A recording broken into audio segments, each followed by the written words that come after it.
Standard Disk is a great model for improving your communication. It has a framework that defines and organizes the different styles people use.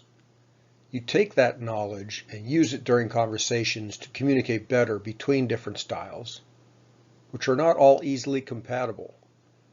If you've ever listened to a conversation between a bold, direct person and a shy person, you know what I mean. Disk is great stuff. Standard Disk, however, is culturally neutral, and that's a problem. Most of our conversations today are cross-cultural.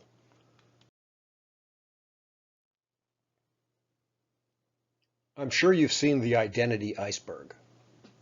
We sail through life having conversations, and we can only see what's above water, not the safest setup. To illustrate, when you're speaking with someone, the only things you can observe are at the tip of the iceberg. You hear what they're saying, you can see their body language, note what they're doing, follow decisions that they let you know about. And from all that, you could get a handle on what communication style they are using. But the message you hear is coming to you through some serious cultural layering, half of which you can observe, half of which you have to infer, some of which you share, and some of which is foreign to you. And this puts the focus on just how you can interpret and understand what they are saying to you.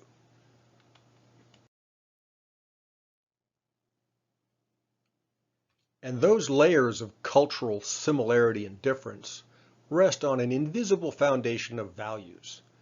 It's like the words and behaviors you see have roots that go down to where they find meaning, the person's why. And much of that can be lost being carried in the bucket full of holes that we call human communication. We humans share all of these values, but culturally we prioritize them differently. And when we find ourselves together in those awkward cross-cultural situations, we're often employing different values.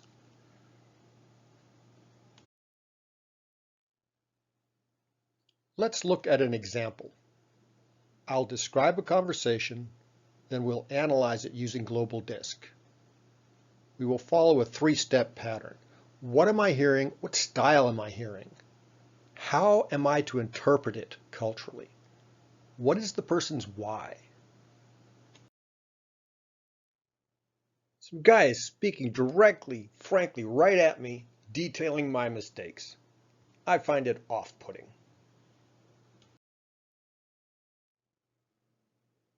She seems to think that being forceful, that confronting me in front of everyone is okay.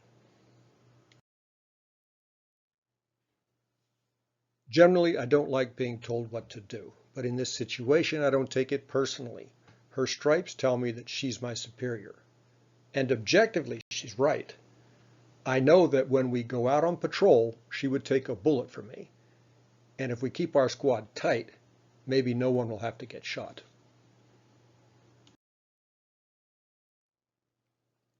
She's yelling right into the lady's face.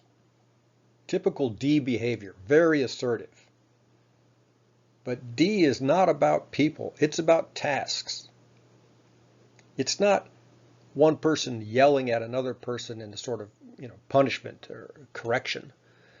It's two people confronting, that is to say, facing something together. They're facing a training issue together.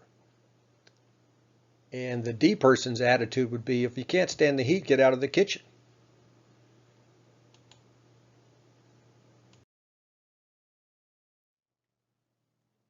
The drill instructor is using a forceful, assertive communication style, not to have the trainee think it through and understand it, but to have the trainee internalize that knowledge so that it could be used in behavior.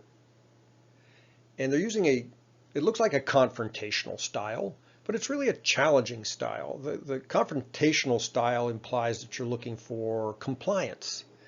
The challenging style, which is just right next to it, implies that you're looking for that internalized knowledge to be used in performance. Now, to put myself in the recruit's shoes. Generally, I don't like being told what to do. I'm very individualistic and I'm not comfortable in hierarchies. But in this situation, I don't take being yelled at personally. Her stripes tell me that she's my superior, and we are in an organization, a collective organization with a chain of command. And objectively, she's right. I know that when we are out on patrol, she would take a bullet for me. And maybe, if we keep our squad tight, no one will have to get shot. Risk avoidance is a value we share.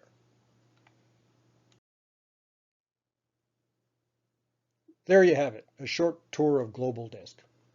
And as Chavez says, it seems complicated, but it's not. You have 4 disc styles, 5 sliding scales for cultural interpretation, and 10 underlying values that give meaning to the conversations.